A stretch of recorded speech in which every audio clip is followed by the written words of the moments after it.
Alright, so we did more scouring on 2KDB, but this time we went to the shooting guards, including secondary position, and we looked through at the best shooting guards you guys can have in it, 2K22 MyTeam, and let me know how we did. Again, I always want to preface this, these lists are not in a 10-to-1 order. These are just 10 of the best PGs that I just randomly found, and they're honestly going to be, I guess, in order of how I found them in the list, kind of thing. So like the pink diamonds will be later on because I found them first, and the most recent ones will be like the amethyst and stuff like that. And speaking of it, we're starting with Bruce Bowen. Now this guy, he's got no finishing, but the great thing about Bruce Bowen, and the reason I love him, and I think a lot of budget people also use him as well, is because this guy just has absolutely amazing defense, and he just locks everything up. That 82 interior, 96 perimeter, that 91 steal, the Hall of Fame clamps, intimidator on gold, the ball stripper, pick dodger, pickpocket. He's just a great all-around defender that I think a lot of people love using, just because he can play insane defense. And he's not going to be the cheesiest, he's not going to be the most insane shooter. Jump shot 40 on normal is a little slow.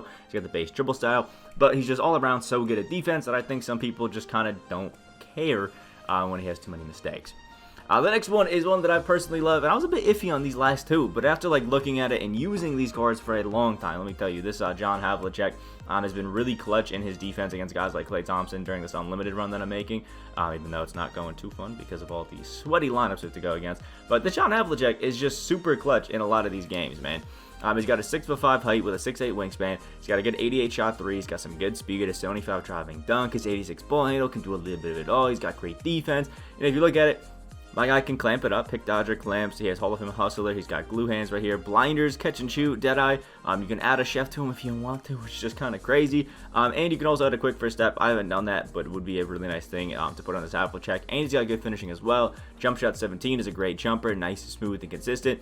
And that fundamental dribble style is a little bit tough. Not the greatest of tendencies, but I'm gonna be honest. I've had this John Havlicek, basically play that lock up any real good shooting guard, and it's honestly worked perfectly fine for me. I'm not gonna lie, this John Havlicek is actually a big demon, and the crazy thing is this guy's like 4K unless you pick up the really expensive like NBA 75 anniversary one, and if you do, I don't know why you would, but all around this Havlicek is just great. The next guy we're going to talk about is Klay Thompson. I really shouldn't need to do any convincing to you on why this Klay Thompson is one of the best shooting guards in the game. Like, it really is no contest. This Klay Thompson is absolutely insane because they decided that Klay, being an amazing, shooter already, a really good defender already, it was a good idea to juice up his playmaking. So now, not only does he have Hall of Fame catch and shoot and some of the best badges in the game, and you can add the three he doesn't have. He has Hall of Fame quick first step and dimer, some of the best playmaking you'll find. He has Hall of Fame clamps, ankle braces, interceptor, intimidator, pick dodger, things like that. And 95 perimeter, 75 shot three, a 75 shot three, 75 driving dunk, a 96 shot three, 90s in the speed, and 95 ball handle. His tendencies are just crazy. 85 block shot, contest shot, and on-ball steal. The guy's got the Klay Thompson base on quick, that shifty dribble style, and some pretty damn decent moves. Like, all around, this Klay is just a god, and anybody that's telling me that he's not one of the best point guards in the game, or shooting guards in the game, they're just lying to themselves. This guy's crazy. Like, any coach boost just makes him a god, especially this, defensive one. Gross. Anyway, next guy we got on this list is Jalen Brown, a card that I've really avoided picking back up. I had fun with him when I picked him up back when he first dropped, but he's just so good. Like, there's just something about this Jalen Brown. His defense is absolutely insane. He can get to the basket literally with ease because he's got a 90 driving dunk, a 75 standing, 87 perimeter, 75 interior defense, that 88 steal, and all you need to do with this Jalen Brown to be a good defender, hold him on the off ball, and just press square. He's going to end up with like 6 steals a game. It's not even hard, honestly. The Hall of Fame catch and shoot is actually super clutch. Give him a quick first step and he's going to be godly. But the main reason we love him is that Hall of Fame pick dodger for the defense and having gold clamps and all that wonderful stuff in general. He does have some pretty awful tendencies, but for some reason he still plays amazing defense. We have a slasher dribble style and jump shot 75, which honestly, pretty damn good even on that normal timing. I would love if it were on quick, but you can't have everything that you want, and it's still all around. It's amazing what this Jalen Brown can do. The next guy we got on the list is Diamond Kobe Bryant. Guy is 6'6" with a 6'11" wingspan, and he's just all around amazing. The great thing about Kobe, you can see we have Fearless, Deadeye, which is a great badge to have in Hall of Fame, by the way. A volume shooter, all on Hall of Fame. He still has that gold intimidator. He's got silver clamps and things like that, which is great. That 85 driving dunk, the 86 ball handle, some great defense, some great speeds, some alright tendencies. They're not like most amazing, but they're definitely pretty good. And then you got the Kobe Bryant jumper on normal. I'm kind of terrified when we finally get that Kobe on like quick, because I use the free agent and I think he's got it on quick, and that jumper is money. And then on top of that, The Kobe Bryant dribble style that he has allows him to speed boost really well, along with those Kobe Bryant dribble animations. The dunking animations are great. The only thing that sucks about this Kobe is this Kyrie Irving layup package, because the Kyrie Irving layup package basically begs the defender to block you. Like, he puts it up and goes, here you go, please smack it out of my hand. This is a crazy jelly, and then they just do it every single time. So you have to pick and choose when you got those, but with his high dunk tendency, I think you can kind of avoid it, but he's still one of the best shooting guards just in the entire game, not even close. The next guy we have is James Harden. I've seen some people try to argue that just James Harden isn't a top shooting guard in the game. I just don't know what kind of crack these people are smoking. There's some great cards, but James Harden is just absolutely insane. Like, they gave James Harden the one glitch that would make him an absolute god, and that is defense. I mean, at 6'5", 6'10" wingspan, which is crazy, my guy has the shooting that you would expect out of James Harden, has the playmaking that you would expect, including a silver quick first step. He's got gold clamps, silver intimidator, and pick dodger, an 80 driving dunk, 87 three-point shot. He's got 86s in the speed. His perimeter defense is sitting there cool at an 88. Like, he is just all around insane. And then he has a pretty good 80 on-ball steal tendency, that James Harden jumper.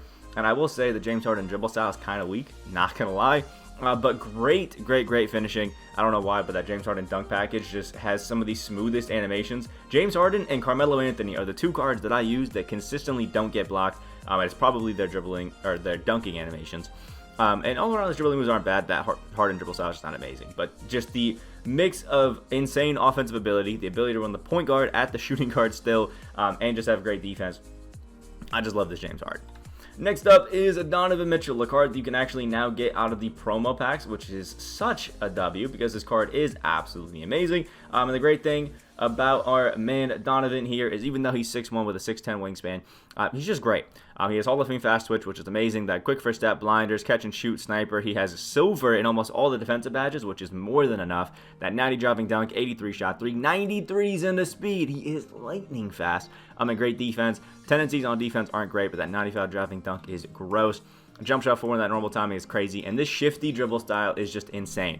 Some of the best cards in the game that feel super crazy have this shifty dribble style. That's why Dell Ellis feels amazing. That's why Klay Thompson is crazy. Paul Silas, Kevin Durant, Pete Maravich, Gary Payton, John Morant is going to be insane because these guys can just get shifty with it and are just so fun. Donovan Mitchell is just great, even though he's 6'1". Next up is my man Chris Mullin, 6'7", 6'10" wingspan. And this Chris Mullin, there's only one reason you have this Chris Mullin. He's got silver clamps, but he's like one of the best shooters in the game. I would say that Clay, Curry, and Chris Mullin kind of all have to be in the conversation for like best shooters. Maybe that Trae Young too. That Diamond Trae Young's kind of gross. Not gonna lie. But that Hall of Fame catch and shoot, clutch shooter, sniper, corner specialist, slippery off ball, hot zone hunter is just crazy. Plus he can still dunk with that 70. He's got some good speed. He has some pretty decent tendencies. And that jump shot 22, which is absolutely money. I do not recommend trying to dribble around and like do anything insane with this Chris Mullin, because he just won't feel amazing that way.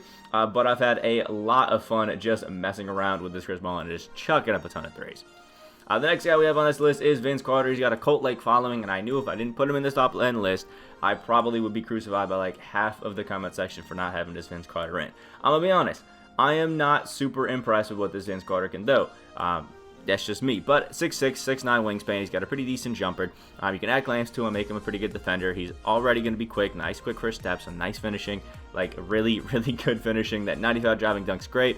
The only thing that's tough is that the slasher dribble style can be a little bit weird. You can still have some fun with it and still go crazy. But the thing about this Vince Carter is that he can just get to the basket at will and dunk whenever the hell he wants, which obviously is a dub for anybody that just likes to slash with how broken it is finishing in the game right now. So, there is that. All around is still amazing. I'm just not a huge fan of it myself. Next up is Michael Jordan, another case of this guy's just a crazy good defender. This Jordan has one main flaw, and that is the fact that you have to, and I mean you have to add quick first step onto this Jordan to really get the most out of him. Once you do, he's crazy because obviously, as Jordan would, 91s in the defense, 84 steal, he has a 90 driving dunk, 70 standing. The guy's got a good post fade as well because you know what, we want that. And he has a 77 shot three. Jordan's jumper is money this year. Good 92 midi, 92s in the speed. He's got some great things there. Hall of Fame difficult shots, super cheesy. Has gold clamps, intimidator, pick dodger, all that sort of stuff. I said intimidator, but I think that's intercept that I was reading. Yeah, interceptor doesn't have intimidator on gold. It's on silver. And just amazing finishing. That slash dribble style again is coming in, but with Jordan's just great finishing already, you will be perfectly fine getting to the basket. And I think that wraps up our top 10 list here. If there's anybody that you think I absolutely missed, and there's no way that they shouldn't have been on this list, let me know down in the comment section below. I think these are crazy good shooting guards, and if I'm being honest, I think the guard positions are the weakest in the game. We just got so many centers, small forwards, power forwards over the weekend that I feel like the guards are really lacking, because these top 10 are good, but I would say we are in need of a power creep in the shooting guard and point guard position. So let me know what you guys think down in the comment section below. Hit the like button if you guys did enjoy, and subscribe if you guys are new. We are on that road to 10K, 15K subscribers. Sure to hit 10K, and I'll see you in the next video.